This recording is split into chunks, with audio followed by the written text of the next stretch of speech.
Hello friends, कैसे आप सब। आइए दोस्तों, हम लोग पढ़ रहे हैं 9th क्लास की फिजिक्स और दोस्तों चैप्टर चल रहा है फिजिक्स में थर्ड। हम लोग 2 चैप्टर क्लियर कर चुके हैं। अब आइए देख लेते हैं दोस्तों तीसरा चैप्टर क्या है। तो दोस्तों तीसरा चैप्टर दिया गया है गुरुत्वाकर्षण। तो आइए देख लेते हैं दोस्तों गुरुत्वाकर्षण में कौन कौन से बल पाए जाते हैं। तो दोस्तों हेडिंग डालेंगे गुरुत्वाकर्षण बल, ये चैप्टर का नाम है दोस्तों। तो क्या लिखेंगे, गुरुत्वाकर्षण गुरुत्वाकर्षण। दोस्तों इस तरीके से हम लोगों ने चैप्टर का नाम डाल लिया है। अब आइए देख लेते हैं गुरुत्वाकर्षण में पहली परिभाषा कौन सी होती है। अब आइए दोस्तों देख लेते हैं गुरुत्वाकर्षण क्या होता है। तो दोस्तों यदि हम किसी पत्थर को हवा में उछाल कर फेंकते हैं, जैसे मान लो तो दोस्तों एक ये पत्थर दिया गया है ए। अब इसे हम लोग हवा में उछाल कर फेंकते हैं तो ये कुछ दूरी पर जाकर, यानी हवा में उछाल कर जैसे फेंकते हैं कुछ दूरी जाकर यह पुनः फिर से पृथ्वी की ओर आ जाता है। दोस्तों ये क्या है, पृथ्वी है। तो पृथ्वी की ओर क्या होता है, त्वरित हो जाता है। तो इसका क्या कारण है दोस्तों, कि इस पर एक कोई बल कार्य करता है। तो जो इस पर बल कार्य करता है वो बल क्या होता है, इसे नीचे की ओर खींचने वाला। तो वही बल दोस्तों होता है गुरुत्वाकर्षण बल। उसको क्या बोलते हैं, गुरुत्वाकर्षण बल बोलते हैं उसको, गुरुत्वाकर्षण बल।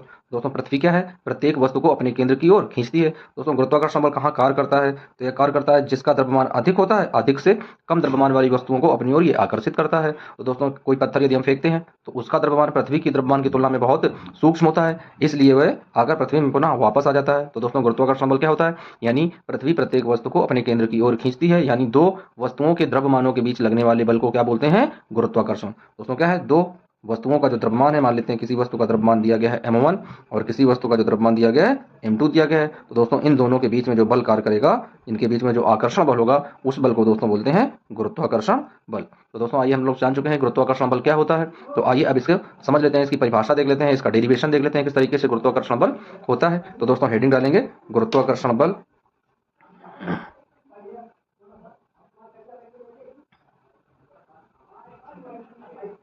गुरुत्वाकर्षण बल। तो आइए दोस्तों देख लेते हैं गुरुत्वाकर्षण बल। अब आइए समझ लेते हैं गुरुत्वाकर्षण बल दोस्तों होता क्या है, इसकी खोज सर्वप्रथम किसने की है। तो दोस्तों देख लेते हैं गुरुत्वाकर्षण बल की खोज, लिखेंगे फ्रेंड्स गुरुत्वाकर्षण गुरुत्वाकर्षण बल की खोज, गुरुत्वाकर्षण बल की खोज सर आइजक न्यूटन ने, सर आइजक न्यूटन ने 1687 में 1687 में की। दोस्तों खोज कब हुई गुरुत्वाकर्षण बल की, किसके द्वारा हुई, सर आइजक न्यूटन के द्वारा। कब हुई, 1687 ईस्वी में। तो दोस्तों सबसे पहले गुरुत्वाकर्षण बल की खोज किसने की, सर आइजक न्यूटन ने 1687 में गुरुत्वाकर्षण बल की खोज की, और उस नियम को उन्होंने क्या किया, प्रतिपादित किया। इस नियम को इस नियम को प्रतिपादित किया, इस नियम को प्रतिपादित किया। तो दोस्तों ये है गुरुत्वाकर्षण का नियम। अब आइए दोस्तों देख लेते हैं कि न्यूटन का गुरुत्वाकर्षण नियम आखिर होता क्या है, उसमें किस तरीके की परिभाषा होती है। तो आइए दोस्तों देख लेते हैं उसका नियम क्या होता है। तो इन्वर्टेड कामा में लिखेंगे कि न्यूटन ने क्या अपना नियम दिया है। तो आइए उस नियम को समझ लेते हैं इन्वर्टेड कामा के अंदर। तो दोस्तों न्यूटन के अनुसार दो पिंडों के बीच, दोस्तों क्या है, दो पिंडों के द्रव्यमानों के बीच, तो लिखेंगे फ्रेंड्स दो पिंडों के दो पिंडों के द्रव्यमानों के बीच, दो पिंडों के द्रव्यमानों के बीच लगने वाला, द्रव्यमानों के बीच लगने वाला बल, लगने वाला बल उनके गुणनफल के, उनके गुणनफल के उनके गुणनफल के अनुक्रमानुपाती, गुणनफल के अनुक्रमानुपाती अनुक्रमानुपाती तथा पिंडों के बीच की, तथा पिंडों के बीच की, पिंडों के बीच की दूरी के बीच की दूरी के वर्ग के व्युत्क्रमानुपाती होता है, व्युत्क्रमानुपाती होता है। तो दोस्तों ये नियम दिया गया है किसके द्वारा, न्यूटन के द्वारा, कि दो पिंडों के द्रव्यमानों के बीच लगने वाला बल उनके गुणनफल के अनुक्रमानुपाती तथा उन पिंडों के बीच की दूरी के वर्ग के व्युत्क्रमानुपाती होता है दोस्तों। और इसे क्या बोलते हैं, इसे ही बोलते हैं हम लोग गुरुत्वाकर्षण नियम। अब आइए इसका डेरिवेशन देख लेते हैं दोस्तों। तो क्या लिखेंगे फ्रेंड्स, अब आइए दोस्तों इसका डेरिवेशन कर लेते हैं। तो लिख लेते हैं, माना माना दो पिंड जिनके द्रव्यमान क्रमशः m1 व m2 हैं। दोस्तों क्या है, दो हमने द्रव्यमान मान लिए हैं जिनके क्रमशः क्या है, पिंड के द्रव्यमान m1 व m2 हैं। एक दूसरे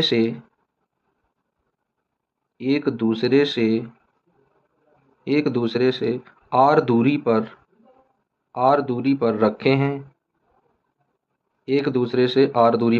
रखे हैं। तो अब आइए दोस्तों देख लेते हैं किस तरह के ये दो पिंड हैं। तो यहाँ पर देख लेते हैं, एक पिंड ये बना लेते हैं यहाँ पर इस तरीके से, एक पिंड ये है दोस्तों, इसका द्रव्यमान क्या है लिख लेते हैं, m1 है।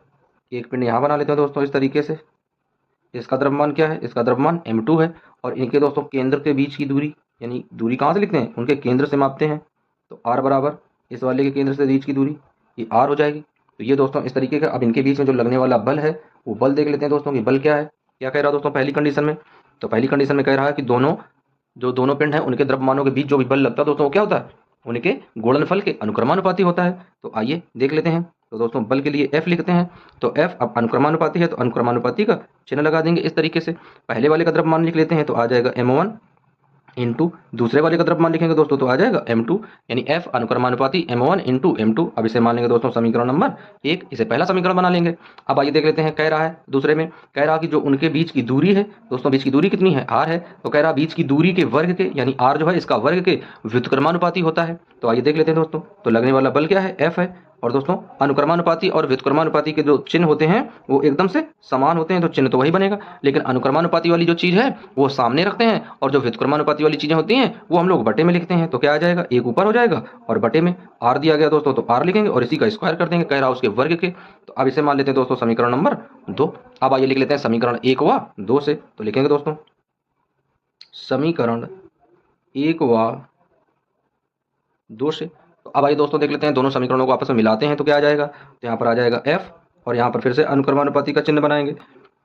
पहले वाले में दोस्तों गुणा करना है तो आ जाएगा m1 इंटू m2। तो क्या आ जाएगा दोस्तों, m1 इंटू m2, और इंटू क्या दिया गया दोस्तों, 1/r स्क्वायर, ये दिया गया है। अब इनका गुणा करा देते हैं दोस्तों, तो क्या आ जाएगा, तो यहाँ पर आ जाएगा F, फिर से अनुक्रमानुपाती का चिन्ह लगाएंगे। तो दोस्तों यहाँ पर जब गुणा होगा तो आ जाएगा m1 इंटू m2, और अपान में क्या आ जाएगा, r स्क्वायर हो जाएगा। दोस्तों आप क्या करते हैं, फिजिक्स का एक नियम होता है दोस्तों, जहां पर ये चिन्ह आता है अनुक्रमानुपाती का चिन्ह, जहां पर प्रोपोर्शनल होता है, इस चिन्ह को हटाकर हम कोई ना कोई नियतांक अपने मन से रखते हैं। और वो नियतांक कैसे होने चाहिए, वो नियतांक जो है फिजिक्स से होने चाहिए, फिजिक्स के होने चाहिए। तो आइए दोस्तों यहाँ पर क्या करते हैं, इस नियम को, इस चिन्ह को हटाते हैं और यहाँ पर एक नियतांक रख लेते हैं। तो दोस्तों क्या आ जाएगा, यहाँ पर आ जाएगा F इक्वल टू, जहाँ पे ये चिन्ह था अनुक्रमानुपाती का वहाँ पर इक्वल टू आ जाएगा, और यहाँ पर एक G लगा लेंगे दोस्तों इस तरीके से, बड़ी वाली G, capital G।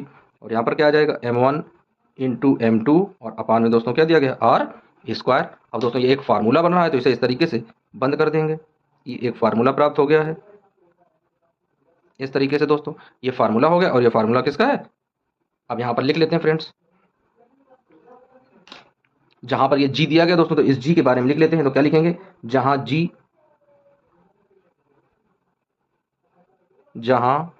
Capital G एक नियतांक है, जहां कैपिटल G क्या है दोस्तों, एक नियतांक है, इसे सार्वत्रिक, क्या बोलते हैं दोस्तों, इसे सार्वत्रिक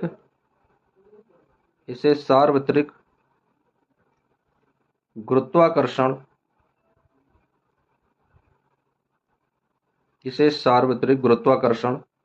नियतांक कहते हैं,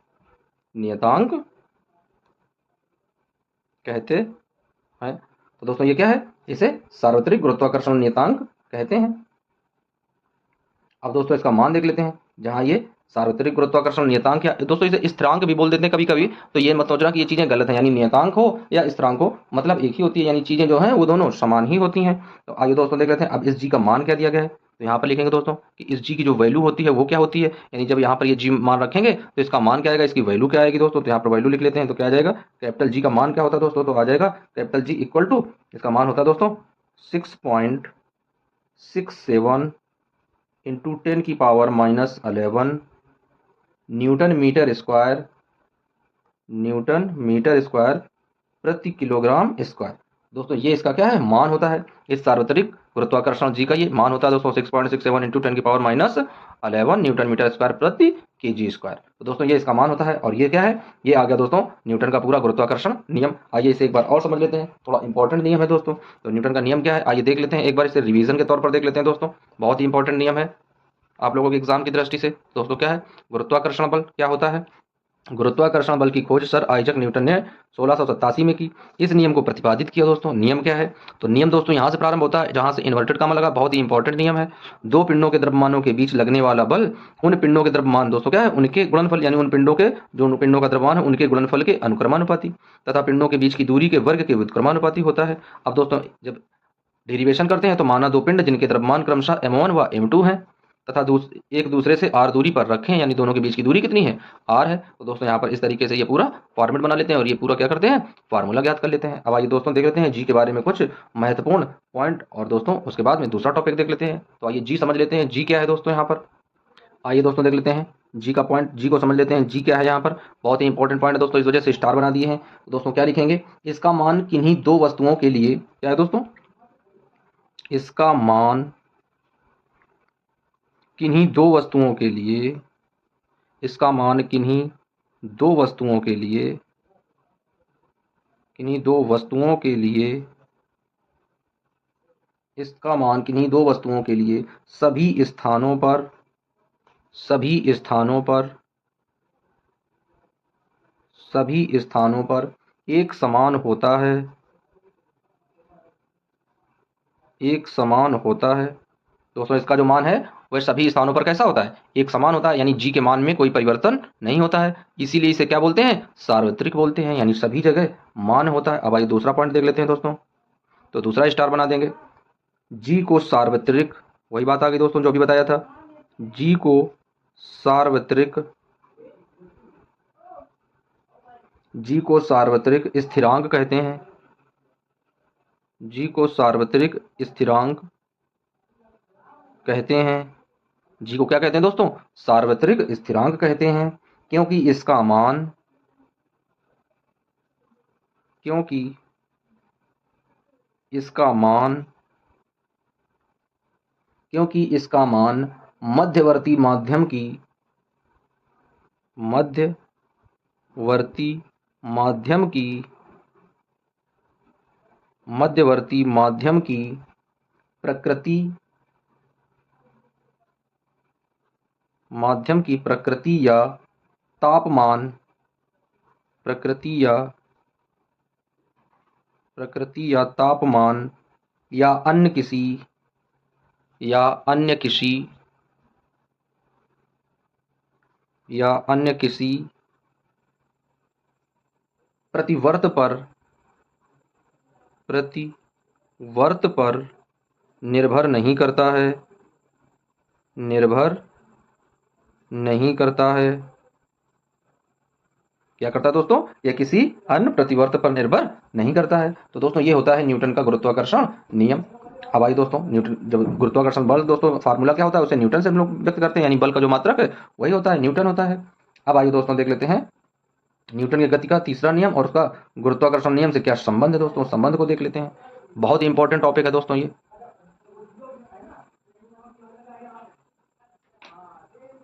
न्यूटन के गति का तीसरा नियम दोस्तों क्या है, न्यूटन के गति का तीसरा नियम दोस्तों क्या है, न्यूटन की गति का तीसरा नियम और गुरुत्वाकर्षण का नियम, और गुरुत्वाकर्षण नियम में, गुरुत्वाकर्षण नियम में, नियम में संबंध,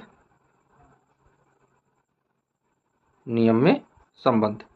तो आइए दोस्तों देख लेते हैं कि जो न्यूटन का गति का तृतीय नियम है और गुरुत्वाकर्षण नियम है उसमें क्या संबंध है, क्या समानता है। तो आइए दोस्तों उस समानता को समझ लेते हैं। तो दोस्तों क्या लिखेंगे, सबसे पहले न्यूटन के तीसरे नियमानुसार। तो आइए दोस्तों देख लेते हैं न्यूटन का तीसरा नियम क्या था। तो लिखेंगे दोस्तों, न्यूटन का तीसरा नियम क्या है दोस्तों, न्यूटन का तीसरा नियम। तो आइए दोस्तों देख लेते हैं कि न्यूटन का तीसरा नियम क्या है। आप लोग पढ़ चुके हैं इसके पिछले चैप्टर में। दोस्तों तीसरा नियम क्या था न्यूटन के अनुसार, यानी जब हम किसी वस्तु पर कोई क्रियात्मक बल लगाते हैं तो वह वस्तु भी पलट कर क्या करती है, हमारे ऊपर प्रतिक्रियात्मक रूप से एक बल आरोपित करती थी। जैसे कोई बॉल ले लें हम लोग और उसे दीवार पर मारें तो हम लोग देखते हैं कि वो बॉल दीवार पर टकराने के पश्चात पुनः हमारे पास वापस आ जाती है। तो दोस्तों ये क्या होता है, यह जो नियम है न्यूटन का क्रिया प्रतिक्रिया नियम कहलाता है। जैसे कोई व्यक्ति यदि अपने पैरों से जमीन में जोर से बल लगाकर और ऊपर की ओर पुश करता है तो पृथ्वी भी उस पर बल लगाती है और वो ऊपर की ओर उछल जाता है। अब आइए दोस्तों इसको लिख लेते हैं। तो दोस्तों क्या है, किसी भी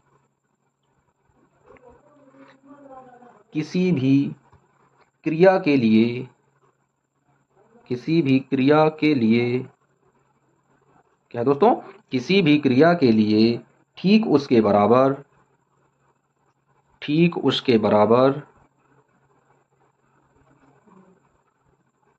ठीक उसके बराबर लेकिन विपरीत दिशा में लेकिन विपरीत दिशा में ठीक उसके बराबर लेकिन विपरीत दिशा में प्रतिक्रिया होती है प्रतिक्रिया होती है प्रतिक्रिया होती है। तो दोस्तों ये क्या था, यह था न्यूटन का तीसरा नियम। अब आइए दोस्तों देख लेते हैं न्यूटन का गुरुत्वाकर्षण के नियम के अनुसार क्या था। तो न्यूटन का दोस्तों गुरुत्वाकर्षण नियम अभी हम लोग देख चुके हैं। आइए एक बार फिर से उसे रिवीजन के तौर पर देख लेते हैं और इन दोनों के बीच में संबंध स्थापित करते हैं। दोस्तों क्या लिखेंगे, न्यूटन का गुरुत्वाकर्षण नियम। दोस्तों हेडिंग डालेंगे न्यूटन का गुरुत्वाकर्षण नियम। तो आइए दोस्तों देख लेते हैं कि अब फिर से क्या बताया है न्यूटन ने गुरुत्वाकर्षण नियम में। हालांकि हम लोग पढ़ चुके हैं कि दो पिंडों के मध्य जो लगने वाला बल होता है उन पिंडों के गुणनफल के अनुक्रमानुपाती तथा उनके बीच की दूरी के वर्ग के व्युत्क्रमानुपाती होता है। ये सभी बच्चे जानते हैं। तो आइए दोस्तों आगे देख लेते हैं कि दोनों के बीच में क्या संबंध है, कैसे संबंध स्थापित होगा। तो दोस्तों देख लेते हैं क्या है कि हर एक वस्तु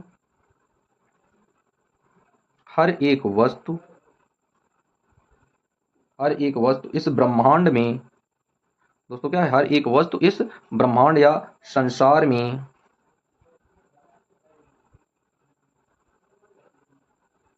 हर एक वस्तु इस ब्रह्मांड में, दोस्तों ये ब्रह्मांड लिखा है, ब्रह्मांड लिख लें या तो संसार लिख लें अपने समझने के लिए। दोस्तों हर एक वस्तु इस ब्रह्मांड में हर दूसरी वस्तु पर हर दूसरी वस्तु पर हर दूसरी वस्तु पर हर दूसरी वस्तु पर अपनी ओर आकर्षित करती है अपनी ओर आकर्षित करती है। दोस्तों क्या है, यानी इस ब्रह्मांड की जो समस्त वस्तुएं हैं वो क्या करती हैं, एक दूसरे को अपनी ओर आकर्षित करती हैं। दोस्तों समस्त वस्तुएं क्या, समस्त जो इस ब्रह्मांड में चीजें बनी हैं, चाहे वो मानव हो, ह्यूमन हो, कोई भी हो, वो एक दूसरे के प्रति अट्रैक्शन की भावना होती है, इफेक्ट होते हैं दोनों एक दूसरे से। तो वहां पर क्या होता है, आकर्षण बल होता है। दोस्तों इसी तरीके से क्या है, यानी स्वतंत्र रूप से गिरा पत्थर, क्या है दोस्तों, स्वतंत्र रूप से गिरा पत्थर स्वतंत्र रूप से गिरा पत्थर और धरती एक दूसरे को और धरती एक दूसरे को एक दूसरे को एक दूसरे को आकर्षित करती है। क्या करते हैं दोस्तों, एक दूसरे को आकर्षित करती है।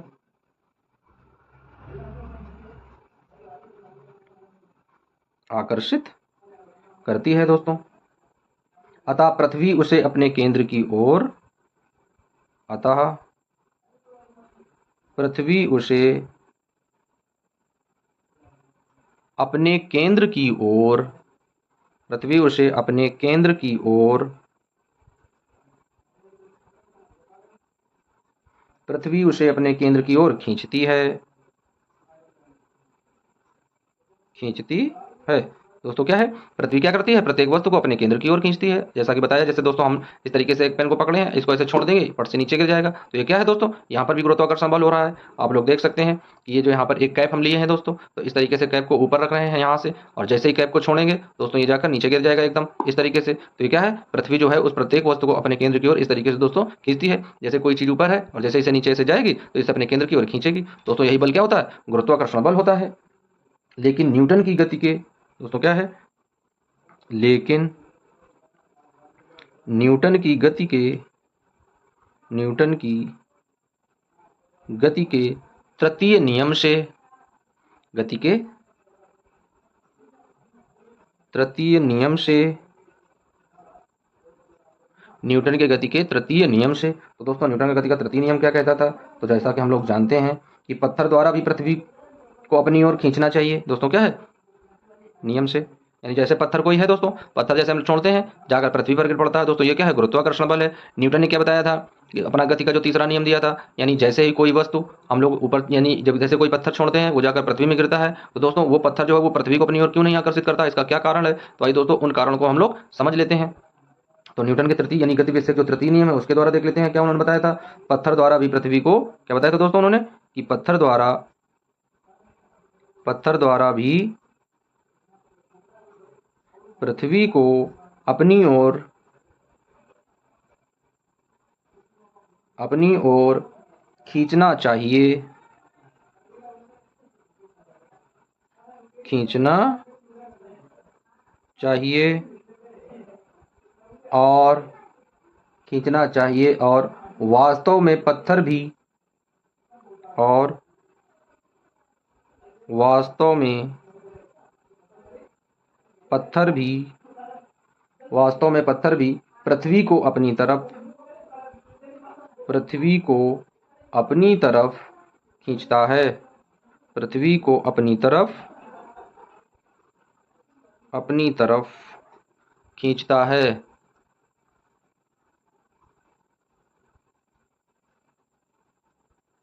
पृथ्वी को दोस्तों क्या है, अपनी तरफ खींचता है। अब आइए दोस्तों देख लेते हैं किस तरीके से खींचता है, उस चीज को हम लोग समझ लेते हैं। तो न्यूटन ने अपना क्या नियम दिया था, तो दोस्तों न्यूटन ने अपना नियम दिया था, जो बल का फार्मूला दिया था, यानी F बराबर m इंटू ए। तो दोस्तों ये न्यूटन का फार्मूला था, इस तरीके से लिख देंगे दोस्तों। ये क्या है, यह है न्यूटन सूत्र, न्यूटन के द्वारा दोस्तों ये प्राप्त हुआ है। तो आइए दोस्तों देख लेते हैं इसमें क्या है, यानी पत्थर का जो द्रव्यमान है दोस्तों, आइए अब समझ लेते हैं कि क्या कारण है। तो लिखेंगे यहाँ पर पत्थर का द्रव्यमान, पत्थर का द्रव्यमान कम होने के कारण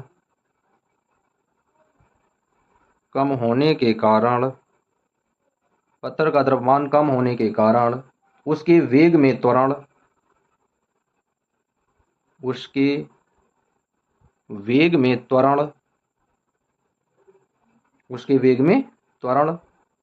होता है। अब दोस्तों त्वरण कितना होता है ये समझ लेते हैं। तो दोस्तों त्वरण होता है 9.8 मीटर प्रति सेकेंड स्क्वायर। तो दोस्तों ये त्वरण पाया जाता है।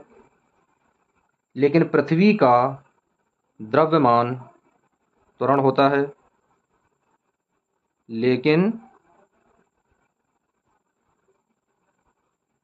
पृथ्वी का द्रव्यमान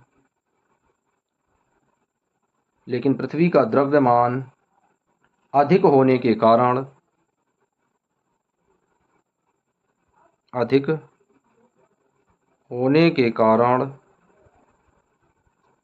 पृथ्वी का जो द्रव्यमान है दोस्तों अधिक होने के कारण उसका त्वरण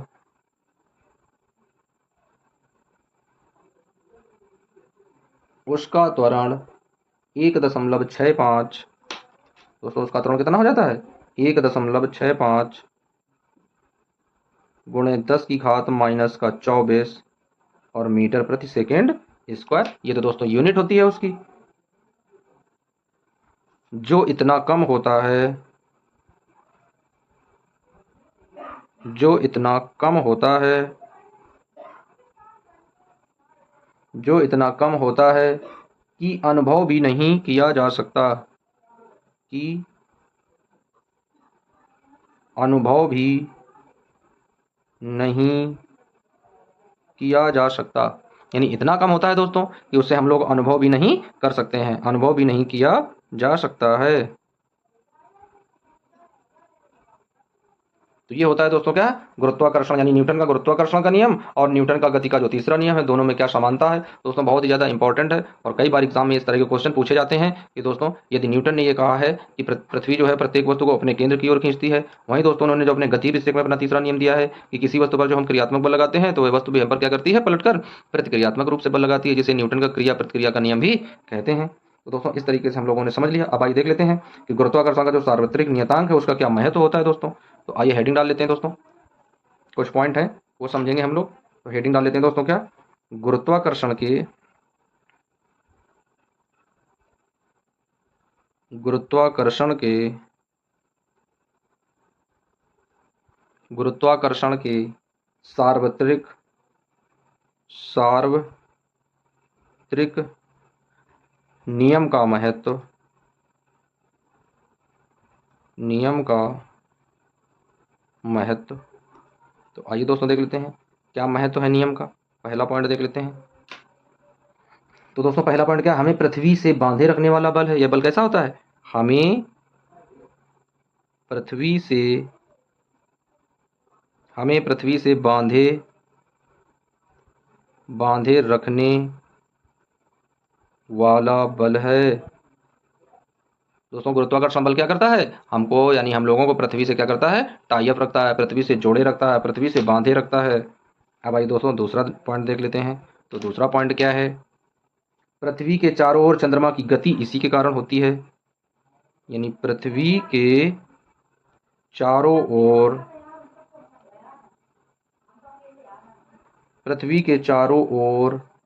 चंद्रमा की गति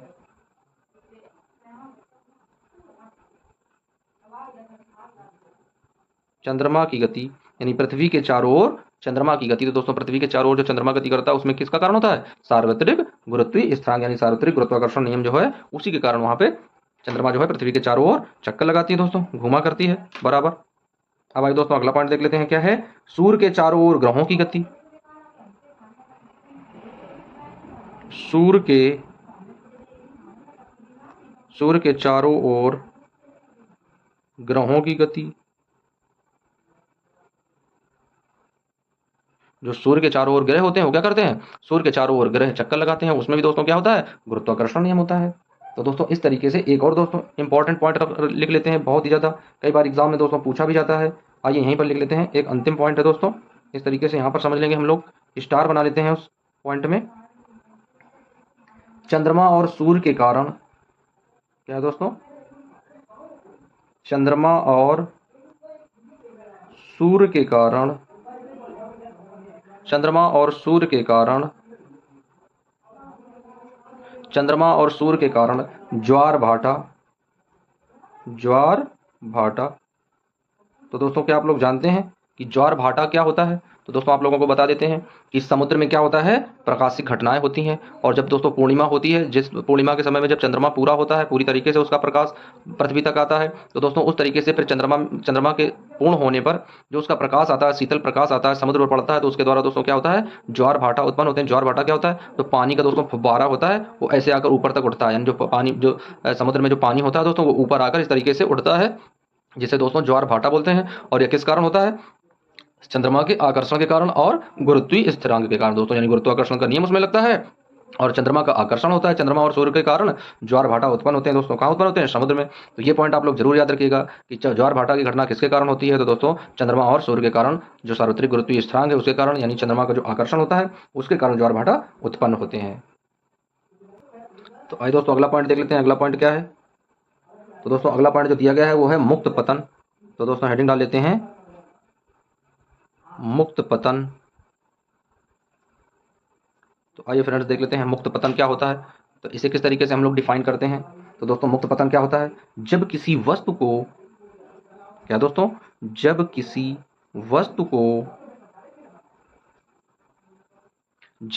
वस्तु को ऊपर की ओर फेंका जाता है, जब किसी वस्तु को ऊपर की ओर, दोस्तों क्या है, जब किसी वस्तु को ऊपर की ओर फेंका जाता है, हम लोग क्या करते हैं, ऊपर की ओर फेंकते हैं अंतरिक्ष की तरफ दोस्तों, ऊपर की ओर फेंका जाता है, तब यह एक निश्चित ऊंचाई तक तब यह एक निश्चित ऊंचाई तक तब यह एक निश्चित ऊंचाई तक तब यह एक निश्चित ऊंचाई तक पहुंचकर नीचे की ओर पहुंचकर नीचे की ओर पहुंचकर नीचे की ओर पहुंचकर नीचे की ओर गिरना आरंभ कर देती है गिरना आरंभ कर देती है गिरना आरंभ कर देती है क्योंकि उस पर पृथ्वी का गुरुत्वाकर्षण क्योंकि क्योंकि उस पर क्योंकि उस पर पृथ्वी का क्योंकि उस पर पृथ्वी का गुरुत्वाकर्षण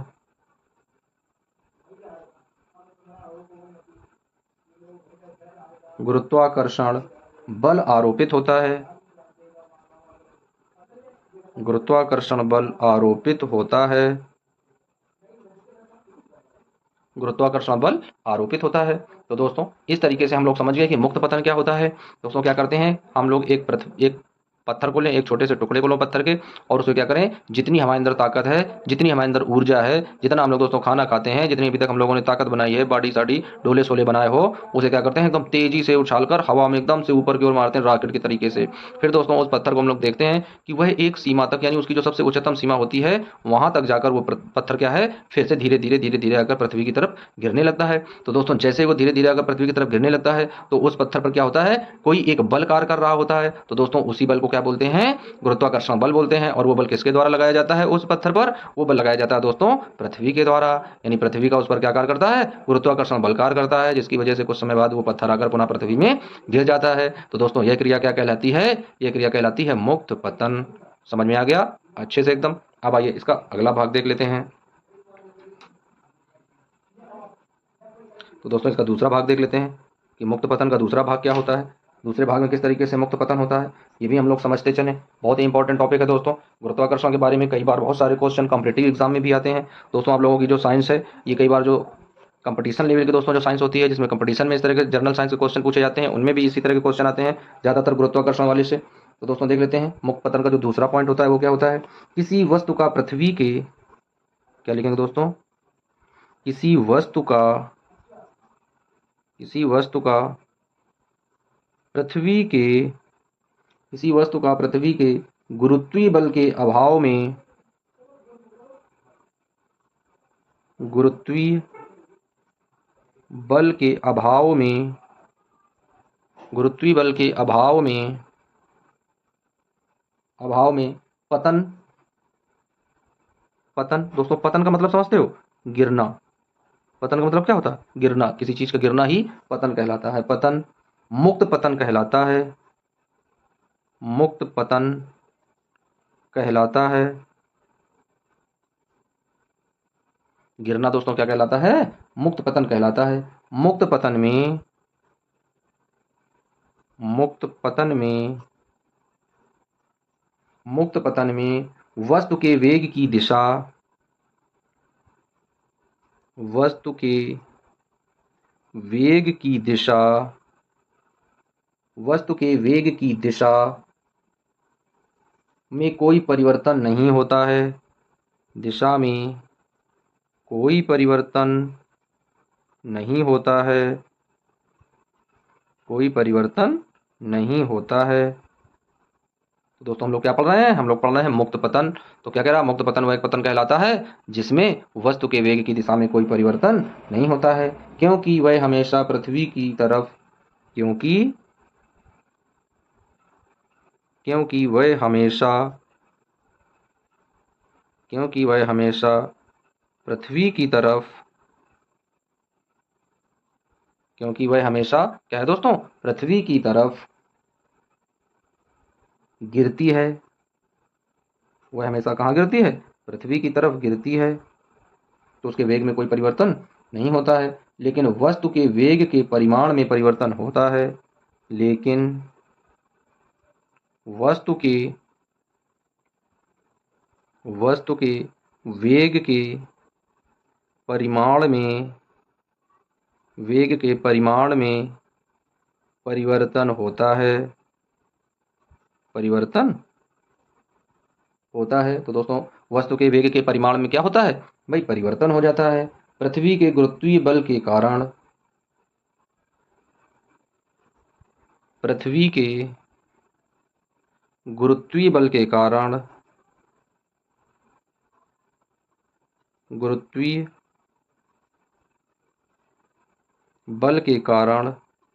यानी पृथ्वी के गुरुत्वीय बल के कारण दोस्तों क्या होता है, जो पृथ्वी का गुरुत्वीय बल है उसके कारण क्या होता है, वेग में परिवर्तन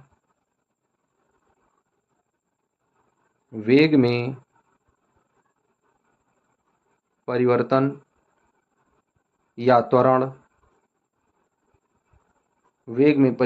त्वरण गुरुत्वीय त्वरण कहलाता है। दोस्तों क्या कहलाता है, गुरुत्वीय त्वरण कहलाता है। गुरुत्वीय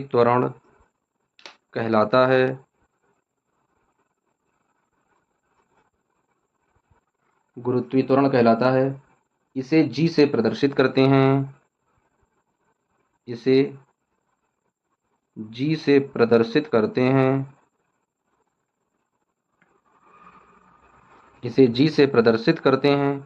क्या करते हैं दोस्तों, इसे जी से प्रदर्शित कर देते हैं।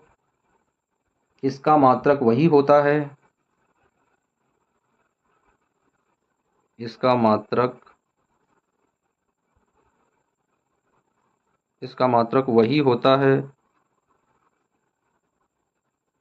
क्या होता है दोस्तों, जो त्वरण का होता है यानी मीटर प्रति सेकेंड स्क्वायर, तो इसका मात्रक भी क्या होता है, वही हो जाता है, मीटर प्रति सेकेंड स्क्वायर। तो दोस्तों इस तरीके से हम लोग क्या करते हैं, यानी मुक्त पतन और पृथ्वी के गुरुत्वीय बल की यानी गुरुत्वीय त्वरण की खोज कर लेते हैं। तो दोस्तों आज के वीडियो में इतना ही। इसके नेक्स्ट का दोस्तों जो भी टॉपिक है वो दूसरे वीडियो में कवर करेंगे। दोस्तों आप लोग इनके नोट बना लेना और इन्हें रिवीजन करते रहना। दोस्तों आप लोग अच्छे से पढ़ाई करो और इन सब चीज़ों को याद करते रहिएगा। मिलते हैं नेक्स्ट वीडियो में, जब तक के लिए दोस्तों टेक केयर।